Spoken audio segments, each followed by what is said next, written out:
ഇന്ന് കഞ്ഞിയഞ്ച്. ഒരു ജാതി ഒരു മതം ഒരു ദൈവം മനുഷ്യന് എന്ന് നമ്മെ പഠിപ്പിച്ച ശ്രീ നാരായണ ഗുരുവിൻ്റെ സമാധി ദിനം. എൻ്റെ നാട്ടിലെ കഞ്ഞിയഞ്ച് വിശേഷങ്ങൾ ഒന്ന് കണ്ടാലോ? ആദ്യം തന്നെ വിളക്ക് വെച്ച് ഗുരുദേവൻ്റെ അനുവാദം വാങ്ങുന്നു.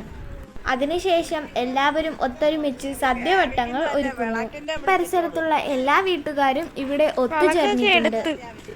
പ്രായഭേദമന്യേ എല്ലാവരും ഒരുമിച്ചാണ് എല്ലാ ജോലികളും ചെയ്യുന്നത്. ഓണം കഴിഞ്ഞാൽ ഞങ്ങളെല്ലാവരും പ്രതീക്ഷയോടെ കാത്തിരിക്കുന്ന ഒരു ദിവസം തന്നെയാണിത്.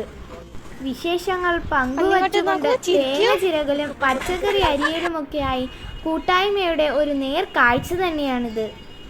ശ്രീനാരായണ ഗുരു നമ്മെ പഠിപ്പിച്ച പോലെ ജാതിഭേദമന്യേ ഒരുമിച്ച് ഭക്ഷണം ഉണ്ടാക്കി എല്ലാവരും ഒരുമിച്ച് കഴിക്കുന്നു.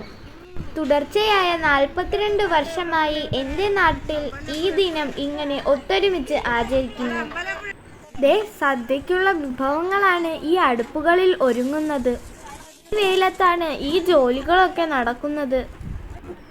ഭക്ഷണം കഴിക്കാനുള്ള പന്തൽ ഒരുങ്ങുകയാണ്. ഞങ്ങൾ കുട്ടികൾക്കും ഈ ദിനം വളരെ പ്രിയപ്പെട്ടതാണ്. ഞങ്ങൾക്കും ഇതൊരു ഒത്തുചേരലാണ്. ചോറും കറിയും പായസവും ഒക്കെ തയ്യാറായിട്ടുണ്ടല്ലോ.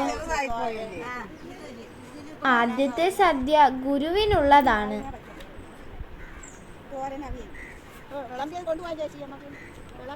എല്ലാ വിഭവങ്ങളും ഗുരുവിന് സമർപ്പിക്കുകയാണ്.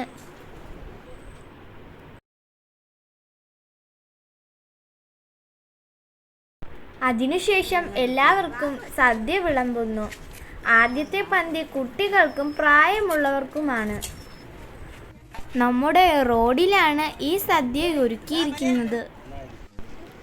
നമുക്കിത് വെറുമൊരു സദ്യ മാത്രമല്ല, എല്ലാവരും ഒരുമിച്ച് ഭക്ഷണമൊക്കെ കഴിച്ച് വിശേഷങ്ങളൊക്കെ പങ്കുവച്ച് സന്തോഷത്തോടെ ഒരു ദിനം.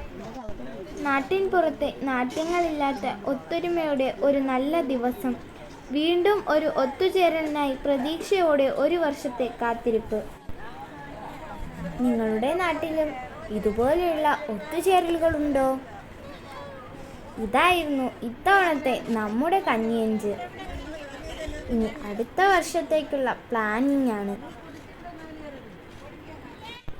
എല്ലാവർക്കും നന്ദി.